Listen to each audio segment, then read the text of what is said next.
Muy buenas a todos. Un episodio más del podcast de Jefe Líder y en este caso con un invitado muy especial que es Alejandro Pinilla. Alejandro es CEO de alexpinillamarketing.com, que es una agencia de marketing digital y es experto en creación de sistemas automatizados de venta high ticket. Varios de sus clientes facturan entre 5 y 20.000 euros al mes, lo cual seguro que a alguien de nuestra audiencia le interesa bastante, y llevan utilizando este sistema desde 2020. Cuenta con un equipo de 6 profesionales del marketing y las ventas y ha dado conferencias en la universidad, tiene un montón de clientes en 6 países distintos y en 18, si no me equivoco, Alex, nichos diferentes. Sí. Así que te doy la bienvenida, Alex, gracias por estar aquí y por aportarnos valor.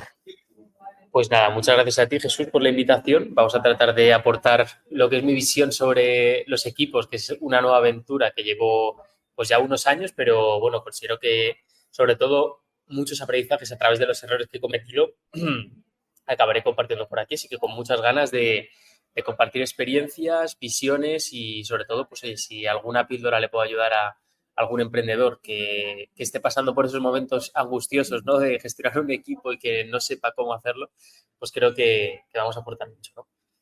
Seguro que sí. Muy bien, pues empiezo como con la mayoría de invitados, que es preguntándote qué es para ti el liderazgo.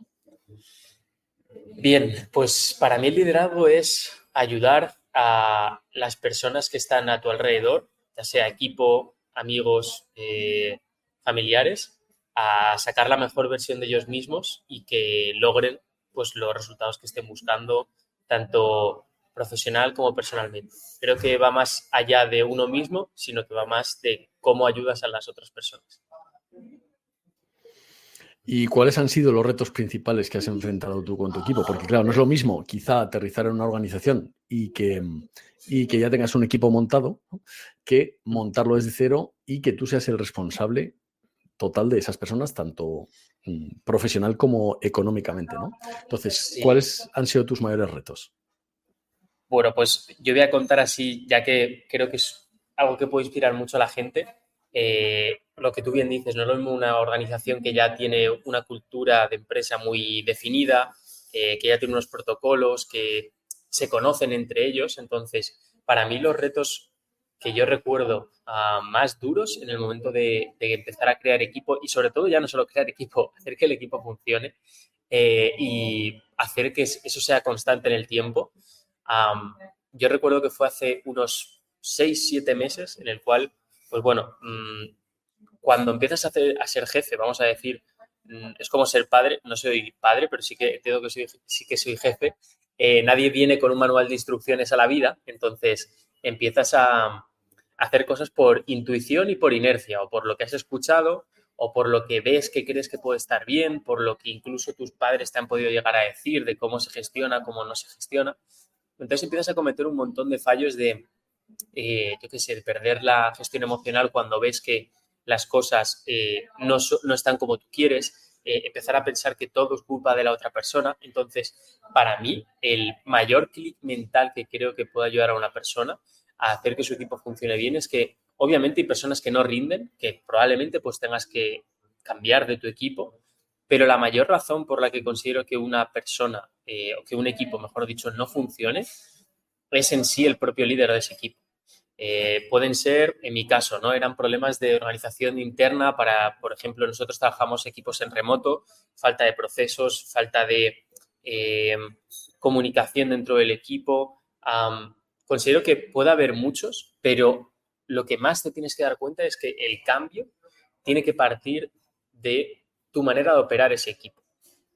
En mi caso, pues fueron problemas, como te he dicho, de comunicación, de que la otra persona, pues, no se atrevía a decir las cosas que estaban mal dentro de los procesos y eso afectaba como en cadena, digamos, a todos los periodos de entrega, todo este tipo de cosas. Considero que han sido de los mayores errores y no sé si me he desviado mucho de la pregunta, pero No, está no sé si perfecto. te he respondido bien, ¿no? Por ahí. Sí, sí, sí. Sí. Sí, has comentado también un poco la importancia de la gestión propia, ¿no? Emocional y tal. ¿Qué importancia ha tenido eso para ti? Buah, pues brutal, porque muchas veces cuando una persona de tu equipo, o incluso hay veces que nosotros obviamente fallamos todos los días, eh, el tú asumir que esa persona lo está haciendo mal aposta y lo ha hecho como con mala gana, eh, el asumir eso a ti te puede poner en una situación siempre de defensa, ¿no? De considerar de, joder, otra vez la ha liado, no quiere rendir o es que le voy a acabar echando, todo ese tipo de cosas. A nivel de gestión emocional afecta mucho porque al final estás todo el rato en reacción, ¿no? A lo que pueda pasar en tu equipo y no disfrutas realmente del puesto o de tu responsabilidad. Entonces, una cosa que puede ayudar mucho a la gente es, a nivel de gestión emocional, cuando pasen ese tipo de adversidades, en vez de pensar y cabrearte, es decir, oye, ¿qué es lo que ha pasado? En vez de una situación que podría ser de juicio, más de apertura mental de, oye, ¿qué es lo que ha pasado? Más de curiosidad, para ver si esa persona del equipo, pues a lo mejor ha tenido un problema que no tiene nada que ver con el trabajo y ha sido una situación temporal, si ha habido otro problema con otra persona del equipo y es una cuestión de mejorar la comunicación.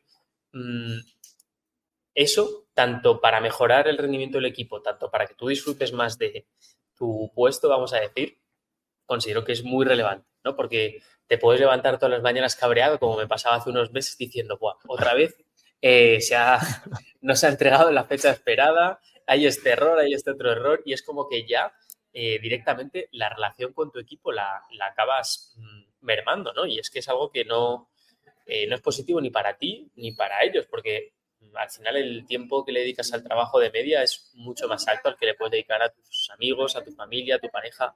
Entonces, ¿qué menos que tratar de buscar un ambiente de trabajo que sea bueno y sobre todo que disfrutéis de ello, ¿no? Es al final lo más importante. Totalmente. ¿Y cómo llevas la responsabilidad económica? Es decir, el tener a personas que dependen de ti y de lo que tú consigas mover en esa parte estratégica, ¿no? De facturación y atracción de clientes. Pues es muy buena pregunta porque yo hace unos años, cuando empecé, era algo que a mí me daba mucho miedo por lo que dices, ¿no? De, joder, ¿qué pasa si dejas de facturar, si tienes algún mes malo, si ves qué tal? Entonces, a nivel de responsabilidad es algo que al principio da miedo, como todo, o sea, empezar a tener gastos fijos y cada vez más grandes probablemente, es algo que da miedo y luego cuando ves el dashboard de finanzas a final de mes dices, hostia, eh, yo he tenido algún mes que para algunas personas obviamente es muy poco, pero he tenido algún mes de gastos de 10.000 euros, 12.000, algo así en todo el equipo. Entonces, claro, ves eso y dices, hostia, es dinero. O sea, yo antes no manejaba eso, ¿sabes? Entonces, a nivel de responsabilidad, por un lado, es cuestión de que habrá noches que probablemente yo recuerdo los 2 primeros meses que tenías como alguna noche así que te lo Sin pasaba dormir mucho. regular. O que te despertabas a mitad de la cama, de que, joder, qué mierdas he hecho, tal, ese tipo de cosas. Pero luego cuando confías en ello, ves que está funcionando, ves que la otra persona está comprometida, las otras personas, va todo mucho mejor. Y sí que es verdad que aunque no es una respuesta tanto de liderazgo, aquí tengo que agradecer a la persona que me ha ayudado con las finanzas a tener más un control exhaustivo y es que esto creo que es más, no sé si un consejo más de jefe, pero sí que de CEO. Las finanzas tienen que estar controladas semanalmente porque depende del nivel de facturación, es algo que puede hacer que quiebres la empresa. O sea, esto es no tanto un consejo de liderazgo, pero sí que de cosas de equipo que de forma indirecta las finanzas están relacionadas con todas las áreas de tu empresa, ¿no? Entonces, a mí esa parte de finanzas me ha dado mucha tranquilidad porque yo puedo ir y es lo que hago realmente todas las semanas, revisar qué tal ha ido, gastos, ingresos, previsión de gastos, previsión de ingresos. Entonces, es algo que, oye, como digo, te va a dar miedo, es normal, pero lo importante es que sepas que si quieres tener un equipo, obviamente hay que pagarle, hay que darle muchas veces incentivos más allá, por ejemplo, de un sueldo, que eso es algo que a mí me parece bastante clave para que rindan bien. No sé, es todo, quizá más que una ciencia, es un arte, que me estoy dando cuenta y no es una fórmula, desafortunadamente, para muchas personas que quizá lo puedan ver de esa manera. Y tiene una parte bonita y una parte pues que también lleva muchos aprendizajes, ¿no? Por el camino. ¿Y qué tipo de incentivos utilizas que no son el dinero para motivar a la gente? Claro, cuando hablo de incentivos económicos, yo lo hablo en base a, por ejemplo, los perfiles que tienen una relación más directa con los resultados de los clientes. te voy a hablar en mi sector, que es el mundo digital, en el mundo online, hay dos perfiles que tienen una relación más directa con lo que van a ser el resultado del cliente, ¿no? Que es el copy, la estrategia, vamos a decir, de venta, y para la gente que no lo conozca, y luego la estrategia de anuncios, la parte de poner anuncios en Google, Facebook, en Instagram. Entonces, sí que es una motivación económica en algunos apartados, otras veces no lo es, pero yo lo que hago es, cuando el cliente llega a X resultados, se le suele dar un bonus, por ejemplo, a mi copywriter o sea, sería literalmente el doble de lo que cobra de forma habitual. Entonces, claro, obviamente esa persona tiene ese incentivo para que cobre lo máximo posible. Por otro lado, en mi caso, el media buyer, que es una persona pues, que tenemos de forma recurrente, ahí lo que estamos buscando es que la media de los clientes, de los resultados, sea superior a un retorno X. Si ese retorno se supera, obviamente cada X meses puede recibir un bonus. Otras ideas que he ido probando y que me gusta bastante porque genera como un poco cultura de empresa, yo lo que hice en su momento fue indagar, oye, ¿cuáles son los valores que a mi empresa la mueven más, ¿no? En este caso, pues a mí me gusta mucho lo que es la libertad, el disfrutar de ciertos momentos y digo, coño, voy a regalar a todo el equipo un vale de que se vayan a un restaurante el que quieran, cuando quieran y un restaurante guay, ¿no? Entonces es gracioso porque hay dos personas de mi equipo que son pareja y hay varios pues que están desperdigados por el mundo, ¿no? Porque hay uno pues en España, otro en Latinoamérica, no sé qué, no sé cuántos. Entonces, claro, yo les regalé un ticket a cada uno, pero fue un follón el hecho de encontrar en cada país un ticket de estos que es como una Wonderbox, ¿no? Sí. Entonces, a mí ese tipo de regalos que van muy alineados a lo que para mí es la visión de la empresa, que es que los clientes y el equipo también tengan libertad, me pareció una idea muy bonita que cuando estábamos en el chat del equipo, pues era, pues a mí me ha tocado esto, tal, qué guay. Luego me mandaban fotos de la cena. Entonces, no sé, es una tontería porque a nivel de gastos, pues tampoco es tan, o sea, bueno, pues sí, te lo puedes ahorrar, pero a mí me ayuda a que la persona esté más comprometida y que luego, pues cuando piense en las tareas que tenga que hacer, diga, coño, pero es que también hay como una finalidad, ¿no? Eh, Eso ha sido, lo he hecho una vez, por el momento, pero sí que planteo hacerlo cada X meses porque me parece que la reacción que tuvieron fue bastante guay. Quizás se pueden probar otras cosas, ¿no? Un viaje, bueno, yo recuerdo que a mis padres les regalaban muchas veces una paleta de jamón o cosas así, que eso también llama mucho la atención. La cesta Entonces, de Navidad, ¿no? la cesta de Navidad, exactamente. Entonces ya veremos si dentro de unos meses lo puedo hacer también porque la gestión logística no es fácil para ese tipo de cosas, yo creo. Pero Claro, es una idea. y en tu caso más, ¿no? Porque entiendo que todo tu equipo está disperso y que es todo en remoto, ¿no? No hay presencial. ¿O habéis hecho Claro, alguna reunión? presencial yo sí que conozco a ciertas personas de mi equipo que las he conocido en persona. La mayoría por el momento, a mi equipo en persona conocerá a la mitad, más o menos. Entonces, claro, para gestionar ese tipo de logística, más que nada, no es por los gastos de envíos, porque en cada país tienen empresas diferentes de reparto, para pagar en una moneda u otra, a veces que es más complicado. Entonces, sí, es más complicado organizar eso para equipos en remoto, pero bueno, también tiene la parte bonita, que es que si vas de viaje a cualquier país, pues yo, por ejemplo, el año pasado estuve de ruta, por ejemplo, en Lima, en Perú, que es una ciudad preciosa y con comidas espectaculares, y fui de ruta con ellos para comer y tal, y fue pues, una experiencia muy chula. Tienes guías ahí locales. Exacto, exacto, exacto. Y volviendo así un poco al trabajo individual, ¿qué habilidades, capacidades y cómo trabajar eso que para ser mejor líder, ¿no? O sea, todas esas habilidades, capacidades, ¿cómo podemos trabajarlas para ir mejorando día a día en eso? Yo creo que al final una de las cosas más importantes, que parece lo más básico para cualquier aspecto del negocio, de tu vida, es que tienes que liderar con el ejemplo, en el sentido de cuando tú pides algo a tu equipo, primero eso mínimo tiene que estar dentro de tu forma de ser o de hacer las cosas. Es decir, no puedes pedir a tu equipo que sea puntual cuando tú no lo eres. Eso es como un primer requisito, ¿no? Que yo veo que es fundamental dentro de mi empresa, es que tratamos de cumplir eso a rajatabla. Entonces, lo primero, liderar con el ejemplo me parece súper importante.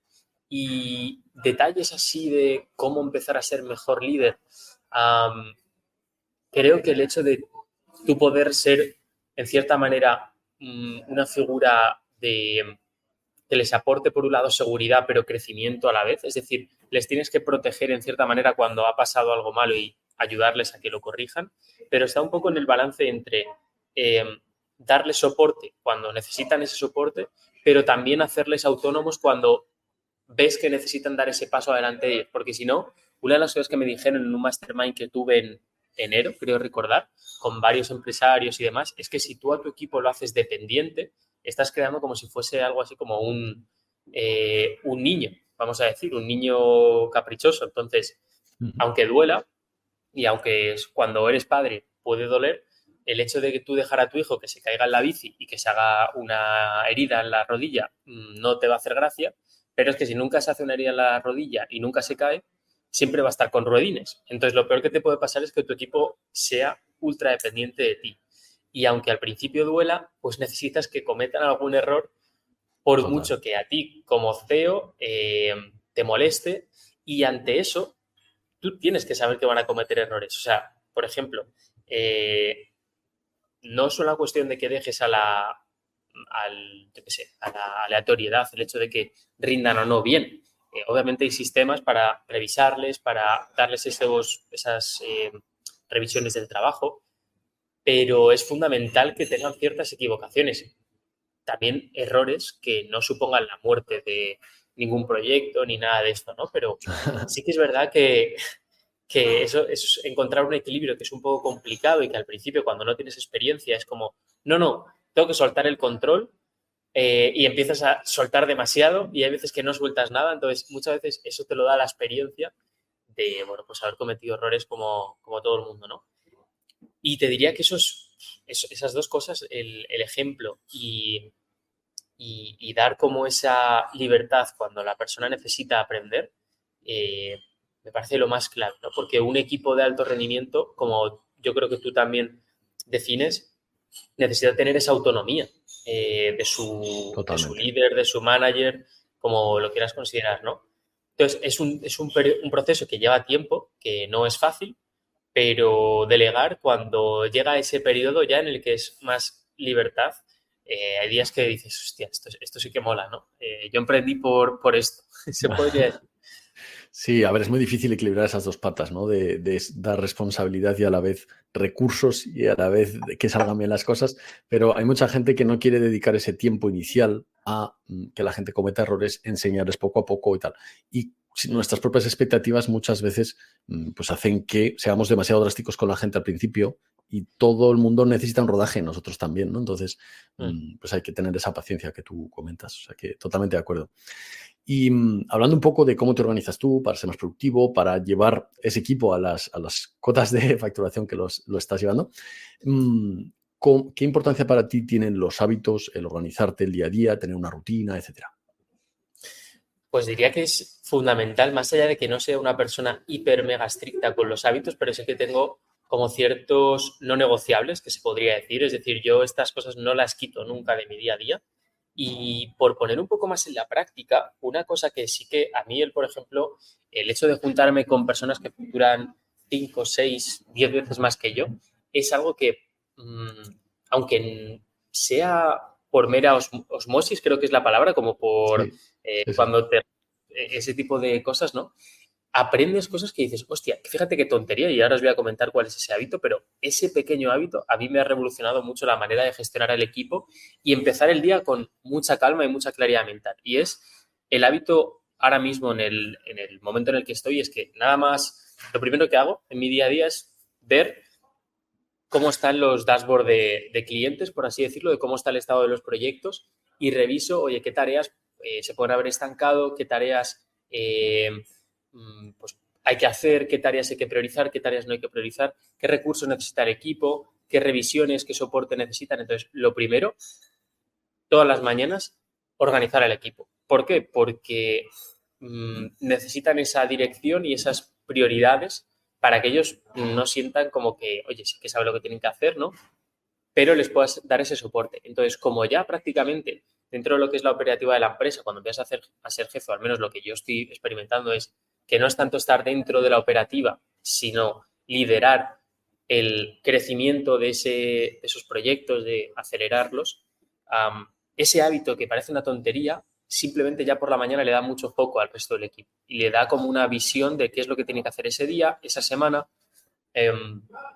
y a ti también te da como ese panorama general, ¿no? De cómo está tu empresa, porque tu empresa son clientes, ventas, tal, no sé qué. Entonces, hábitos, por un lado, sería ese. Luego, revisar métricas de cuál es el estado, por ejemplo, de clientes, el estado de tus propias métricas a nivel de ventas, de finanzas. Entonces, algo que probablemente sea una tarea más de CEO que de líder, depende del puesto que tenga, ¿no? Pero el hecho de mirar a rasgos generales cuáles son los departamentos que tienes que ir revisando diariamente o semanalmente, es algo que a mí me da mucha claridad, me da como mucha paz en el sentido de, oye, ¿cómo está todo, no? Y buscar verdad, que son los números. O sea, la única manera de saber Total. cómo va algo es ver los números y no engañarse. Eh, entonces, así a priori, como a nivel de rendimiento de empresa, te diría esos. Otro de los hábitos que no tiene mucho que ver ya pues, con empresa, que quizás es donde me he enfocado ahora, es buscar espacios y tiempos dentro de tu día a día que no tengan nada que ver con la empresa. Es decir, tú, por ejemplo, de lunes a viernes de 8 a 7 de la tarde o de 8 a 5 de la tarde, vamos a poner, eres Jesús, el líder de X empresa, ¿no? ¿Qué es lo que pasa? Que a mí, particularmente durante muchos años, he sido esa persona, Jesús, el líder de tal, no de lunes a viernes de 8 a 5, he sido de lunes a lunes, de 12 a 12, y no llega al punto en el que separas la línea de tu vida personal con la vida profesional. Entonces, aunque pueda ser muy complicado encontrar esos hábitos en los cuales tú eres, en mi caso, Alejandro, y ya está, y eres Alejandro, puede ser el hijo de Luismi, puede ser el amigo de Manu, puede ser tal, parece una tontería, pero el salirte del rol de soy X persona y ahora soy simplemente Alejandro, estoy en el gimnasio, estoy leyendo, estoy viendo una peli, estoy yendo a cenar y estamos hablando de chorradas, es súper sano porque te ayuda a salirte de ese bucle. Y como epifanía que tuve hace unos 2 meses ya, creo que van a pasar, fue que yo tengo entrenador personal, ¿no? Entonces, cada X meses yo tengo un entrenamiento personal con él. Bien, esta persona obviamente pues está 5 veces más fuerte que yo probablemente y yo fui a entrenar piernas con él. A pesar de que un entrenamiento de piernas pues a mí no me gusta, por poneros un ejemplo, el hecho de simplemente irme con él y estar súper foco a, oye, ahora mismo eres Alejandro, estás entrenando, olvídate de la facturación, olvídate de las mierdas de marketing, a que has venido a entrenar. Y a pesar de que sea una experiencia que a muchas personas le pueda parecer de sufrimiento, yo hacía mucho tiempo que no me sentía como tan presente en una actividad. ¿Por qué? Porque estás en cierta manera obligado a que simplemente seas Alejandro, no estás pensando en otras cosas. Entonces, parece una tontería, pero para que tú rindas bien dentro de una actividad, tienes que estar fuera de esa actividad otro momento. Y, oye, cuesta, ¿eh? Porque no todo el mundo quizá tiene hobbies o tiene hábitos que le ayuden a salir tanto de su, de su día a día. A mí, por ejemplo, pues bueno, ir con familia, con amigos, relaciones o lo que sea, me ayuda a desconectar, porque es como, oye, ahora mismo estoy simplemente con la familia, tomando algo, con esta persona. Entonces, es cuestión de encontrar esos momentos que a ti te den ese foco, esa claridad, que te hagan salir de tu rol habitual. Sería. De ese diario, ¿no? Que es la enfermedad del siglo XXI. Efectivamente. Y sobre todo el emprendedor, ese es otro nivel. Mm.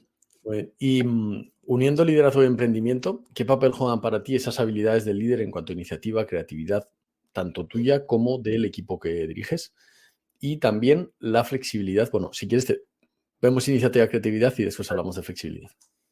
Claro, iniciativa y creatividad, pues hombre, al final yo creo que cualquier emprendedor necesita ese liderazgo inicial, esa creatividad. Al final yo creo que un emprendedor de forma habitual em, lo que más le gusta es crear. O sea, yo particularmente me gusta mucho la parte de estructurar ideas, procesos. Soy una persona como muy metódica en ese aspecto, pero, joder, a mí cuando me dicen vamos a idear este producto o esta tal o este cual, creo que es lo que más le llama la atención y es uno de los principales armas que tenemos, pero también uno de los principales defectos, porque nos hace perder a veces un poco el foco, ¿no?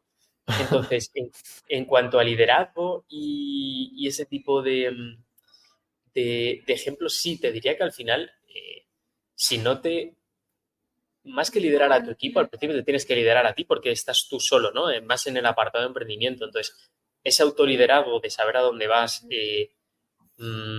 comprenderte a ti mismo, impulsarte a ti mismo, es que son herramientas indispensables. Y es verdad que mucha gente la puede tener de forma innata, pero considero que se acaba desarrollando con el paso del tiempo. Porque, oye, no todo el mundo nace sabiendo o con ciertas actitudes más desarrolladas que otras. Yo creo que en tu caso, Jesús, al final, con tu trayectoria, te ha ayudado mucho a desarrollar ese liderazgo por las experiencias que has tenido. Pero Total, también las a palos, experiencias te a van... palos. Efectivamente. Entonces, esas experiencias a uno le forjan, ¿no? O sea, yo recuerdo el primer trabajo que tuve, que era pues doblar camisetas en el Corte Inglés y oye, pues todo el mundo empieza por algo, ¿no? Pues, joder, yo recuerdo que el primer día de ahí yo digo, hostia, ¿y qué mierda hago? Pero, porque literal, no tenías ni idea, tenía 18 años por ese entonces y ni de coña, que no tenías liderazgo por ese entonces, o sea, no tienes ninguna referencia de nada, no, tampoco había aprendido de liderazgo, tampoco había tenido experiencias con otras personas que te inspiren a ser la persona que te gustaría ser. Entonces, muchas veces es una cuestión de paciencia con uno mismo, ¿no? De, oye, estoy empezando y ya está. Y muchas veces el hecho de no compararte con otras personas te ayuda a avanzar más rápido, porque es como, oye, yo voy a mi paso, a mi ritmo, te quitas esa chatarra mental que normalmente solemos tener los emprendedores y más ahora, que es lo que dices del siglo XXI, de tantas redes sociales, tanta gente que factura muchísimo y parece que no ha hecho nada en la vida, ¿no? O sea, que no ha hecho nada para lograrlo, pero luego ves toda esa persona de fondo y ves que no lleva tan poco tiempo como parece, que ha hecho 1000 cosas y ha pagado un precio muy grande para llegar ahí. Entonces, bueno, te diría que eso es lo principal que le puede ayudar a una Y persona a empezar a desarrollar su liderazgo. Sí.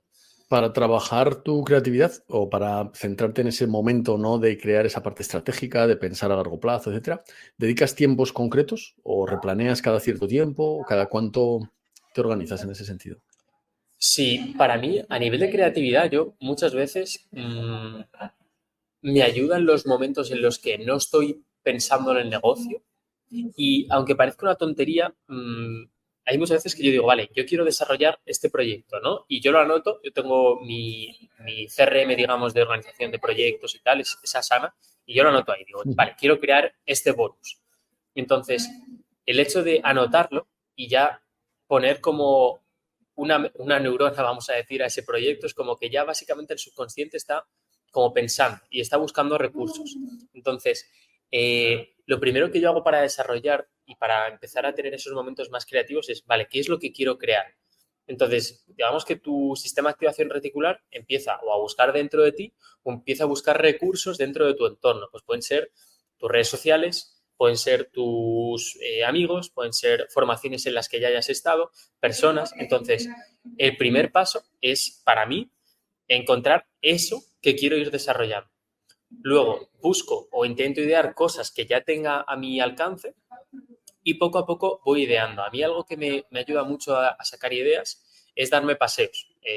Soy una persona que me gusta mucho pasear, pues ya sea o en la cinta o en... Me gusta también ir a sitios así que sean más de naturaleza y tal. Eh, y eso te ayuda como a sacar de ti esas ideas porque estás en movimiento. Entonces es como que fluyes más. Luego, por ejemplo, por poneros casos prácticos, yo soy una persona que me gusta mucho crear anuncios. Ahora, por ejemplo, dentro de mi equipo estamos desarrollando anuncios con inteligencia artificial y demás. Y digo, joder, vale, al crear ese tipo de anuncios es algo que tú sacas desde cero, ¿no? Porque le quieres decir a esa inteligencia artificial, oye, quiero que me crees esto de esta manera, de esta otra manera, con este fondo, tal. Entonces, es muchas veces un poco como demasiado anárquico. Entonces, el hecho de tú, por ejemplo, ponerte a buscar en redes sociales inspiración de otras ideas, a mí me da como muchos patrones que puedas replicar. Entonces, para mí la creatividad no es más que juntar cosas que estén en tu mente con ideas nuevas y mezclarlas. O sea, considero que hay muy poca gente, y eso sí que es verdad que tiene un mérito enorme, que haya creado realmente desde cero algo. O sea, para mí la creatividad es unir cosas que quizá otra persona no ha unido nunca y tú lo que has tratado es de decir, ah, coño, si junto esto con esto, que nadie lo ha hecho, queda esto, que es algo nuevo, pero que no es per se una cosa nueva, es una combinación que a ti se te ha ocurrido. Yo, por ejemplo, anuncios que tengo, eh, no los he inventado yo. Quiero decir, yo he visto una cosa que funcionaba y digo, oye, pues si le meto esto y si le meto esto otro, este texto puede funcionar bien. Y luego me di cuenta de que funciona bien, otros que no, obviamente, pero la creatividad creo que se basa mucho en eso, en estar constantemente metiendo inputs en tu cabeza de lo que te gustaría desarrollar y posteriormente pues desarrollarlo, ¿no? Qué interesante. Para aclarar un poco a la audiencia, porque muchos no saben a lo mejor lo que es el sistema de activación reticular, básicamente es un sistema cerebral que filtra un poco la información que retenemos o la que estamos buscando para alcanzar objetivos, ¿no? Un poco el resumen. Y la flexibilidad, ¿qué papel juega la flexibilidad en dirigir al equipo? Te diría que se basa mucho en, por un lado, el estado en el que esté tu equipo actualmente y la persona a la que estés dirigiendo. Creo que hay personas que se manejan mucho mejor siendo muy rígidas por a lo mejor su forma de gestionarse el tiempo o su forma de ser. Y hay personas que no, que quieren mucha flexibilidad, que quieren, oye, pues en vez de este horario prefiero este otro. Mi equipo generalmente, por daros referencias, la mayoría tienen, o sea, los periodos de entrega es verdad que son una fecha límite, vamos a poner, pero dentro de todo eso tienen toda la flexibilidad que quieran a la hora de cuándo desarrollarlo, cómo desarrollarlo, siempre y cuando pues, el proyecto se desarrolle bien, ¿no? Y luego, una cosa sí que es verdad que es muy interesante, lo que dices de la flexibilidad, creo que va a depender mucho del estado del proyecto. Es decir, si tienes un equipo que va a 1000, que estáis en un periodo de crecimiento que, como se suele decir dentro de un grupo de emprendedores que tengo, que vamos derrapando, que tenemos el equipo derrapando, eso creo que si no eres flexible, por un lado tú vas a petar porque no vas a ser capaz de gestionarlo y tu equipo también. Entonces, el hecho de ser flexible, sobre todo en etapas de crecimiento en donde el caos es la norma y no la excepción, eh, te diría que es mucho mejor gestionarlo de esa manera. Yo conozco mucha gente que si no fuese por esa capacidad de flexibilidad, es que no funciona nada. Quiero decir, en etapas de crecimiento en la cual hay muchos cambios a la vez, cambios de, por ejemplo, en startups o en empresas que están creciendo a un ritmo muy elevado, la gente no tiene esa capacidad de adaptarse tan rápido como quizá lo puede ser tú. Tienes que darte cuenta de que una cosa es tu equipo y otra cosa eres tú, que obviamente si es tu empresa, pues vas a tener un cariño y una dedicación mucho más grande. El resto de personas, por mucho que estén muy alineadas con tu visión, con tus valores, que estén muy motivadas por lo que les gusta, piensa que el sueño de ellos es que tu empresa le dé la vida que ellos están buscando, no al revés. Entonces, aunque parezca que no tenga nada que ver, pero sí que la flexibilidad depende de ese estado del proyecto, viene bien, viene bien. Y sobre todo también si la persona está empezando, si está incorporándose y tiene poca experiencia, mucha experiencia. Todo va a depender, yo creo que de algunos parámetros como los que comentaba. Y hablando de métricas que nos has comentado antes, ¿cómo estableces tú tus KPIs o cómo has llegado a la conclusión de qué métricas son importantes medir en cuanto a gestión del equipo y de los proyectos y de todo? Claro. A ver, al final, cuando yo me refiero a gestión de proyectos, si todo va a depender del modelo de negocio que tú tengas. En nuestro caso tenemos una agencia en la cual lo más importante cuando una persona nos compra es, oye, esta persona quiere llegar a ese resultado, eh, pues tenemos que llegar a ese resultado, o sea, no hay otra, ¿no? Entonces, todo el trabajo y todas las métricas que desarrollamos dentro del equipo es para que, por un lado, los resultados del cliente sea la métrica más importante para ir desarrollando un plan para optimizar, para escalar, todo ese tipo de cosas, si estamos llegando o no. Y luego hay pequeños KPIs dentro de ese North Star, vamos a decir, esa estrella polar, ¿no? Que podríamos tener ahí para dirigirnos. Entonces, imagínate, si un objetivo es facturar 10.000 euros al mes, tendremos que revisar que dentro de esos KPIs de un embudo, por ejemplo, para facturar 10.000 euros al mes necesitas 5 ventas a 2.000 euros de un programa de coaching, por ejemplo. Si tú para vender 5 programas necesitas, vamos a poner 15 llamadas, necesitas tener pues esas 15 llamadas. Para tener esas 15 llamadas necesitas invertir en publicidad 1.500 euros, por ponerte un ejemplo. Vale, vamos a hacer y vamos a organizarnos de la mejor manera para que al invertir 1.500 euros sea de la mejor manera y de la manera más rentable. Entonces, claro, ahí tú vas dividiendo, digamos, responsabilidades por cada área del proyecto. Es decir, para que la publicidad salga bien, el responsable es la persona que se encarga del tráfico. Para que el embudo luego de esas personas que lleguen conviertan y agenden llamadas, hay otra persona que es responsable de ese proyecto. Entonces, claro, digamos que es cuestión de tener muy bien mapeado, ¿no? Por así decirlo, cuáles son las fases para llegar a un proyecto y asociar cada fase de esa etapa a un responsable o a varios responsables, ¿no? Porque a veces que están asociadas unas entre otras.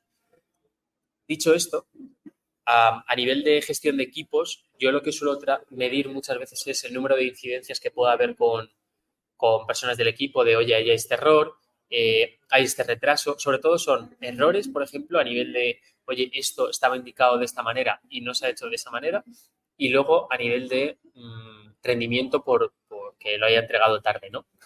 Claro, cuando tú ves que puede haber muchas incidencias con una persona, aquí te puede caer o puedes caer en la tentación de decir, joder, esta persona no rinde, por ejemplo, ¿no? O porque lo está haciendo todo mal. Pero cuando te pones a indagar en ese tipo de métricas, puedes llegar a ver que la otra persona te diga, no, pero claro, es que no me está dando tiempo porque realmente yo tenía que hablar con el cliente para que me diese acceso a algo y no lo he tenido y lo tenía 2 horas antes de la fecha de finalización, entonces era imposible que lo hiciese. Entonces, las métricas no solo nos hacen tener esa claridad mental de qué es lo que está fallando, sino también ir un paso más allá y entender por qué está fallando esto, ¿no? Y ya te digo, bajo mi experiencia es algo que nunca se termina, ¿no? Porque siempre como hay cosas que se pueden mejorar y afortunadamente, pues bueno, si llevas mucho tiempo mejorando una parte pequeña de tu empresa, pues oye, eso obviamente va a funcionar mucho mejor que si nunca lo miras. Entonces, aunque parezca que es muy complicado, si cada persona le dedica ese tiempo para identificar, oye, vale, cuáles son las fases dentro de un proceso, de un proyecto, de un cliente o lo que sea, si lo organizan mentalmente se pueden dar cuenta de, oye, ¿qué problemas puede estar teniendo esta persona que se encarga de esto? ¿Qué otros problemas puede estar teniendo esta otra persona? Entonces, es un trabajo mucho de empatía, de mucha empatía, de tratar de ver por la otra persona y sobre todo también de preguntar, porque al final si tú no desarrollas esa actividad, quizás no se te ha planteado nunca la opción de que pueda tener X problema y si le preguntas, te lo puede decir. Entonces, aunque suene muy abstracto, pero creo que son conceptos que pueden ayudar mucho a mejorar el rendimiento de un equipo y también bajar costes, que parece una tontería, pero si manejas mucho equipo, empresas mucho más grandes que la mía, por ejemplo, pues te puedes ahorrar mucho dinero anualmente, ¿no? No, lo has hecho súper práctico, o sea que no ha quedado abstracto para nada. Genial. Pregunta, ¿quieres hablarnos un poquito de tu servicio, del servicio que dais a los clientes? Pues porque seguro que nos escuchan emprendedores que pueda interesarles. Perfecto. Pues mira, básicamente ahora ofrecemos un servicio dentro de mi agencia. Bueno, tenemos varios, pero el principal que es el que nosotros desarrollamos un sistema de ventas para que personas que tengan programas tipo coaching, mentoría, productos, ¿no? Puedan conseguir agendas con personas que estén interesadas en sus servicios y que posteriormente lo puedan vender en esa misma llamada. Entonces, nosotros pues, nos encargamos de tanto la gestión de campañas, de creación de toda esa estrategia, de formar a las personas que necesiten esas llamadas de venta ahí y como cosa extra, que justo esto es algo que, bueno, tú también te darás cuenta pues estás dentro de ahí, como noticias es que estamos empezando a implementar cosas que hasta ahora yo nunca me había planteado y es ayudar a estos clientes que están más avanzados, ¿no? A que puedan tener dentro de este embudo su equipo de ventas. En este caso, pues que la figura comúnmente conocida como comercial o closer pueda encargarse de esas llamadas. Entonces, fíjate, todo lo que hemos hablado aquí de gestión de equipo, perdona, liderazgo, no hemos hablado tanto de procesos de selección, pero al final están íntimamente relacionados. está dentro de esa nueva versión de ese servicio, que veo que puedo ayudar a los clientes que ya pues tienen un techo de cristal, vamos a decir, de facturación, pues puede ser por tiempo, por número de clientes, o incluso por, vamos a decir, razones personales, ¿no? Y que no quieran hacer las llamadas ya, pues que puedan delegar esa parte, ¿no? Entonces, algo que es algo nuevo y que estamos desarrollando. Entonces, bueno, es como una pequeña, mira, justo esa pequeña parte de creatividad de la que hablábamos, de que salió justo hablando con un amigo aquí donde estoy viviendo ahora. Y bueno, eso sería todo. Me pueden encontrar en Instagram, alespinillax, y si tienen cualquier consulta de embudos, de quizá pues que tengan otro negocio, que no tenga mucho que ver con los infoproductos, el coaching, pues oye, si me hablan y quieren buscar otro profesional para esto, pues perfectamente le puedo relacionar con algún amigo mío. Y pues que encantado de haber compartido por aquí consejos, porque la verdad que la parte del equipo, como creo que decíamos antes, no es tanto una ciencia, sino un arte, y conforme voy conociendo a más personas que tienen equipos, es muy interesante porque cada uno lo hace de una manera, y lo interesante de aquí es sacar esos patrones, ¿no? Que hacen que un equipo funcione, pequeños detalles que muchas veces marcan la diferencia, como lo de mandar esa Wonderbox al equipo, y bueno, es de las cosas que es más reconfortantes, ¿no? Que tu equipo esté feliz, que rinda, y que en consecuencia pues también que los clientes que vayas teniendo ahí pues puedan estar satisfechos. Así que eso sería Tienes, todo. Sí, ¿Tienes algún cliente, la última pregunta y te dejo ya en paz, sí, Alex? sí. Genial, genial. ¿Tienes algún cliente, algún consejo para alguien que quiera, que esté emprendiendo y que quiera montar su equipo, su primer equipo? Vale. Ahí podemos Muy meter un buena. poco también lo que has comentado de Sí, de proceso de contratación. selección. Exacto, exacto. Vale, muy buena pregunta. Yo te diría que el principal problema que tengo a nivel de escalabilidad del equipo es que para ciertos puestos es difícil encontrar el talento. Entonces, recomendaciones. Prefiero pagar bien y tener una persona que esté comprometida y que rinda mejor, a tratar de buscar la opción más barata. Trata de buscar la mejor opción y no la más barata, porque a largo plazo la mejor opción es la más rentable y la más barata. Si buscas como vamos a decir, como anécdota, yo de pequeño, pues siempre al lado de mi casa había muchos chinos y tratabas de comprar el boli más barato, ¿no? Pues en esa época 15 céntimos, ahora yo creo que ningún boli vale 15 céntimos, ¿no? Pero tratabas de ir a por la cosa más barata, que dices, bueno, pues con esto me ahorro tanto. Pues con el equipo sucede lo mismo, porque si tú tratas de contratar a una persona que digas, joder, es que me sale súper barato, luego a nivel de enseñarle, a nivel de que quizá la actitud sea una mierda, que esté la otra persona saturada de también otros proyectos. Lo barato sale caro. Entonces, se me ocurren un montón más de ideas para mejorar un proceso de selección, y que son detalles que a mí particularmente me parecen muy, muy, muy, muy, muy top, pero lo más importante es eso, que no busquen lo más barato, sino que realmente, si tienen obviamente el dinero, buscan la mejor opción dentro de sus posibilidades. Ya no solo la mejor opción dentro del mercado, porque eso obviamente ya será bastante más complicado. Pero nunca escatimen en equipo, ni en recursos, ni en formación para ellos, y en tiempo que le quieran dedicar para que su equipo funcione. Entonces, es la mejor que pueden hacer, la mejor inversión que pueden hacer en su equipo actualmente. Muy importante, muy importante. Al final es tener mentalidad de abundancia, ¿no? Al final, como siempre, si se busca calidad, pues hay que pagar el precio, es así. Sí. Muy bien, pues ¿alguna cosa más que nos quieras compartir, Alex? Nada, que por mí ha sido un placer, que incluso podemos hacer dentro de unos meses la versión de procesos de selección, Genial. que no sé hasta qué punto Perfecto.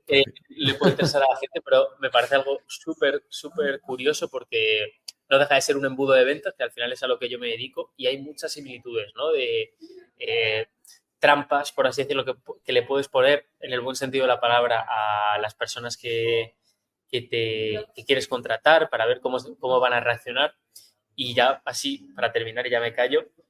Yo no soy tan experto en eso, pero sí que de las personas que conozco, una de las frases que dicen es que un proceso de selección es para averiguar realmente la verdad sobre la persona que estás contratando, no para que la persona te diga, pues bueno, mis mayores defectos es que soy muy perfeccionista, ¿no? Que es lo que se suele decir. Entonces eso no es ni creíble, ni que luego realmente va a pasar de la realidad, ¿no? Entonces, un proceso de selección es para averiguar realmente cómo es esa persona y adelantarte un poco a cómo se va a comportar. Que yo estoy un poco indagando en eso, en cómo se puede comportar una persona antes incluso de que la contrates y equivocarte, digamos, lo menos posible, ¿no? Así que eso sería y nada más. Encantado de estar aquí, de compartir cosas y espero que podamos hacerlo muchas más veces. Pues aquí tienes un espacio para cuando quieras, Alex. Muchas gracias por todo lo que nos has aportado. Como tú bien dices, la autoimagen y la realidad muchas veces no son acordes. Y bueno, muchísimas gracias por todo lo que has aportado. Recuérdanos, por favor, dónde pueden encontrarte y terminamos ya la entrevista. Genial, pues tienen por un lado mi web, que es alexpinillamkt.com, y luego por otro lado en redes sociales tienen alexpinillax y ahí me pueden mandar un mensaje, pueden ver también mis contenidos, lo que consideren. Así que eso es, espero que vaya genial y un abrazo. Igualmente, Alex, muchas gracias. Un abrazo.